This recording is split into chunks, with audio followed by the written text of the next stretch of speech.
Funded in part by the Federal Highway Administration, the North Carolina Department of Transportation has worked collaboratively with the North Carolina Department of Public Instruction to produce this series on North Carolina scenic byways. Off the beaten path, many scenic byways crisscross our state, and residents and visitors travel at a leisurely pace. Designated by the North Carolina Department of Transportation, each route has been carefully selected to give visitors an opportunity to experience the diverse beauty and culture of the Tar Heel State. Follow these byways and you see breathtaking scenery, from the curvy mountain roads of the Blue Ridge Mountains and through the rural countryside of our Piedmont to our crystal blue coastline. There's much to discover as we explore roads less traveled. So, enjoy the journey.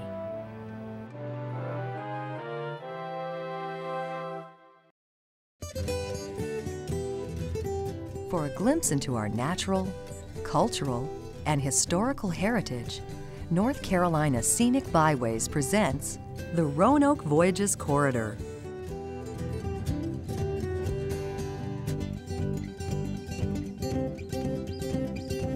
Named for the many early voyages made by Englishmen who hoped to colonize our shore, the Roanoke Voyages Corridor leads you to many important sites that unveil the unusual history and natural resources of Roanoke Island.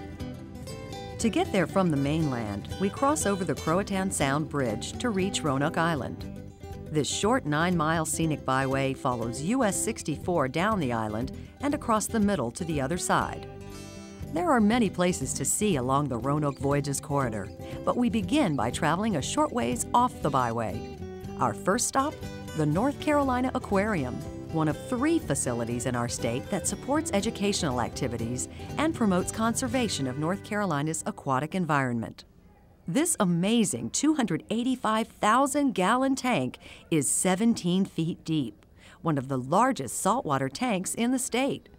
It holds hundreds of fish and a number of sharks. Watch while the fish stream by. All of the animals on display are native to the state.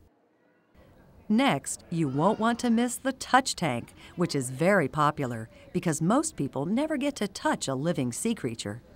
Here's your chance to closely examine a stingray. Let's pet this one. The barb is removed from this ray, so he's safe to pet. Without his barb, a stingray is defenseless, but like a fingernail, the barb will grow back in 3 to 4 weeks. He likes to be petted. Look at that. It appears that the rays and horseshoe crabs that scurry around this tank like the attention they get from visitors. Something you don't want to touch or play with are the creatures that could hurt you. A series of exhibits lets you safely observe animals that are venomous, which means they can inflict a poisonous bite, a shock, or a sting. You might be interested in the electric eel, which protects itself by producing a mild shock. The graceful jellyfish are beautiful to watch, but if you have ever stepped on one in the ocean, you won't forget to steer clear of these fish. Another special viewing area for observation is where you can watch playful otters as they dive and swim. Webbing between each toe helps them to paddle through the water as they search for small fish, crayfish, or insects. To complete your viewing pleasure, you should check out the display on brackish water, which represents North Carolina's shallow sounds. Stirred up by strong winds, these estuaries are fed by freshwater rivers and saltwater inlets. Some fish migrate from the salty ocean water to the freshwater to spawn. From the marshes to the open ocean, the waters of the Outer Banks are diverse. And there's no better way to have fun while you learn about aquatic environments at North Carolina's Aquarium on Roanoke Island. Before we travel further down the Roanoke Voyages Corridor, let's take you back in time to describe why Roanoke Island, named after an early Indian village, is of such importance. In 1584, the shores of this island were home to the very first temporary English settlements in the New World, supported by Queen Elizabeth and sponsored by Sir Walter Raleigh. The first two expeditions included only men. On the third expedition, more than 100 men, women, and children were left on this island to establish a colony, while their governor, John White, returned to England for badly needed supplies. 3 years later, when he sailed back to the New World to join his friends and family, these colonists were mysteriously gone. And what they found was the word Croatoan, the name of a nearby island carved into a tree. What happened to the Roanoke people? Did the first colonists die, or where did they go? We wonder if they joined the native Indians. Some think a majority traveled north to the Chesapeake Bay as planned, or inland. Others think a small number traveled to Cape Hatteras. There are many ideas about what happened, but this lost colony could not be found. To find out more about this important history, we continue to travel down the Roanoke Voyages corridor to different locations that bring the story of the lost colony alive. At the top right of our scenic byway map, you see a marker for our first important historic site, Fort Raleigh. The Fort Raleigh National Historic Site helps us learn about the English who backed the colony at Roanoke, Sir Walter Raleigh's explorers, and the colonists who lived here and disappeared from this site. The Visitor Center on the grounds of Fort Raleigh is the place we start our visit to the park. Titled Views of the New World, this exhibit displays documentation related to the early Native Americans that inhabited Roanoke Island. Based on his personal observations, these soft watercolors were drawn by the governor of the first colony, John White. This gives us an idea of how the Indians dressed and how they celebrated their life. Around the corner, a collection of arms and armor depicts the equipment used by the English colonists to protect themselves from possible Indian or Spanish attacks. At another exhibit, you can peek through the cross-section of a sailing ship. This is like the one that brought the group of colonists, including men, women, and children, and their cargo to Roanoke. The Elizabethan exhibit portrays the different roles early colonists assumed as they participated in frontier life. An individual's role in society determined the duties and tasks that a colonist had to perform. Although they were prepared, for some reason, the group on Roanoke Island did not survive intact. This next diorama depicts what happened when John White returned to the island to find the colonists. A high fence called a palisade had been built around the town area, but the houses had been taken down. On a post was the Indian word Croatoan. Is there evidence the colonists and Indians were really here? A display of artifacts found on the site prepares us for a productive tour of the grounds. These clay pots, restored from fragments, were excavated at the fort. Also found were a wrought iron sickle, fragments of Indian clay pipes, the tiles that colonists used for houses and the fort, and metal coins used in accounting. Explore the grounds of the park and you see evidence of the fort that the early colonists used, reconstructed in the same way it was built in 1585. Look for this commemorative stone. This tells us that the first English child born here in the New World was named Virginia Dare. She was the granddaughter of Governor John White. Our day at Fort Raleigh is done. The sun is nearly down.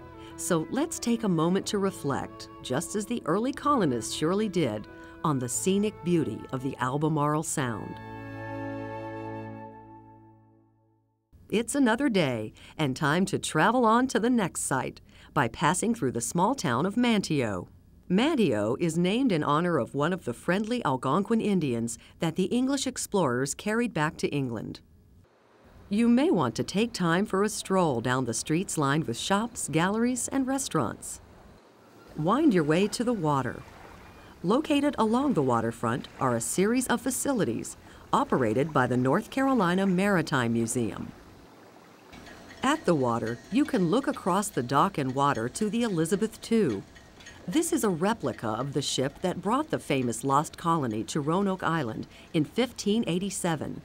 It was constructed at the Creef Davis Boathouse, which is where these visitors have decided to stop. Also at the waterfront is a feature that sheds light on the history of this island, the the Roanoke Marshes Lighthouse.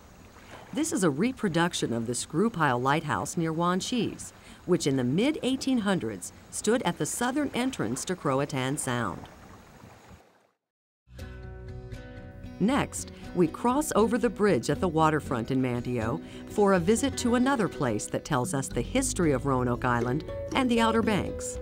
Notice on our byway map that Roanoke Island Festival Park is also located in Manteo.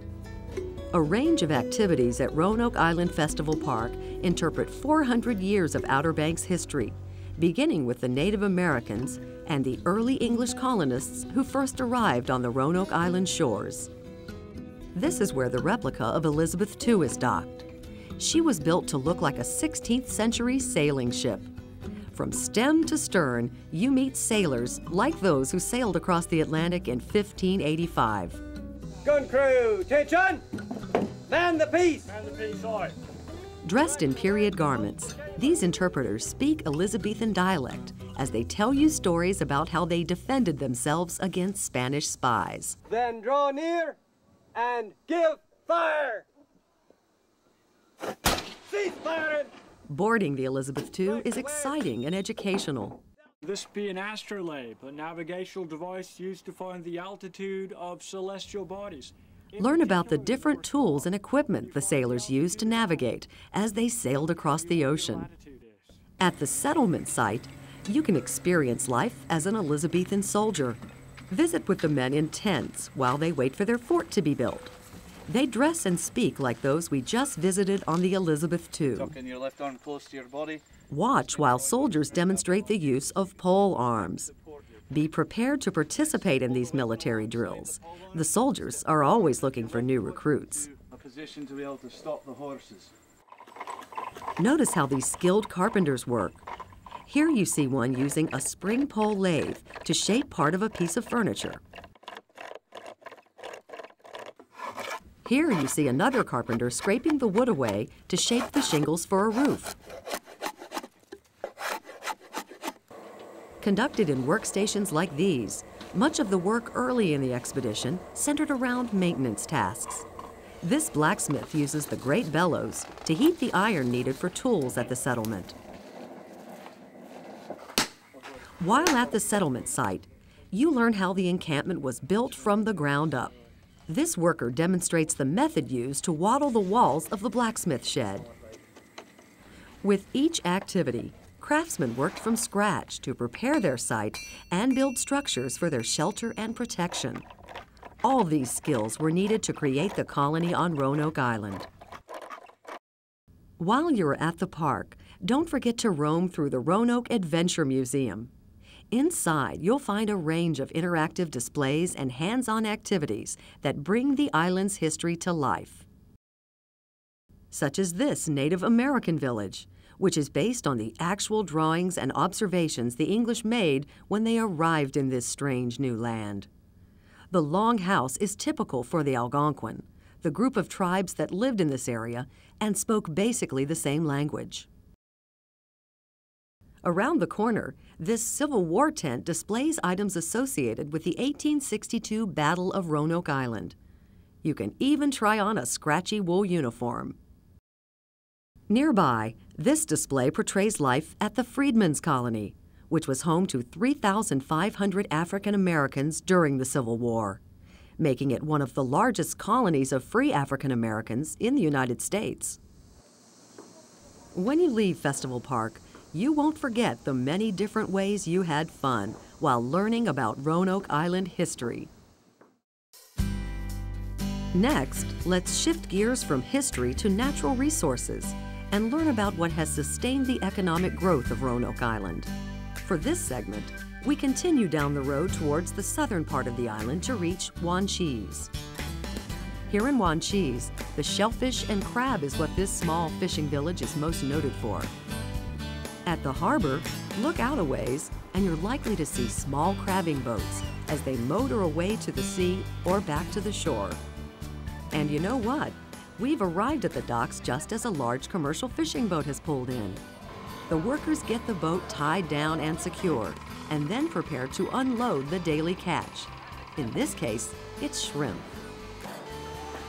Did you know that there are 4,000 miles of shoreline and 4,000 full-time commercial fishermen who profit from the bounty of the state's marine resources?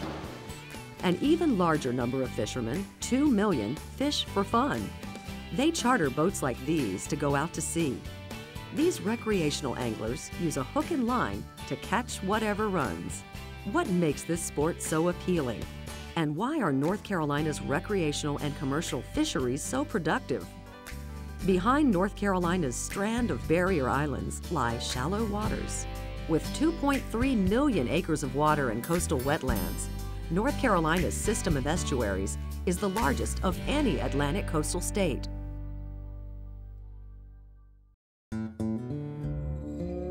Before we close our program on Roanoke Island, let's expand our view of the island to better understand the natural formations associated with this coastal region. Notice how Roanoke Island is sheltered because it lies between the mainland and the Outer Banks. The island is surrounded by 2 different sounds. The sound to the west is named Croatan. The sound to the east is named Roanoke. To continue our trip, we leave the island and cross over Roanoke Sound to reach the barrier islands. Here on the Outer Banks, there's more natural beauty to explore at Jockey's Ridge. This unique geographical feature at Jockey's Ridge State Park is the tallest active sand dune system east of the Mississippi River. These giant dunes are visible from 10 miles at sea and may have acted as navigational aids to early explorers. The dunes consist of multiple peaks and are an example of a medaño, shifting sands that lack vegetation.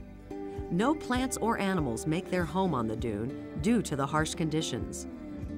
The area around the base of the dunes hosts a variety of grasses and small plants. These different grasses create habitats for small animals and insects. With help from its 40-foot-long root system, American beachgrass anchors itself in the sand. Heavy rains sometimes create temporary pools that provide wildlife with fresh water. In the spring and fall, you're likely to see birds refresh themselves in the pools before taking off to migrate north or south. As the wind starts to whip up on the dunes and the light begins to fade, we must depart from Jockey's Ridge. It's hard to leave behind the natural beauty we have found. But with us, we take our memories of shifting sands and the waters of Roanoke Sound, as well as the stories about the rich heritage of Roanoke Island.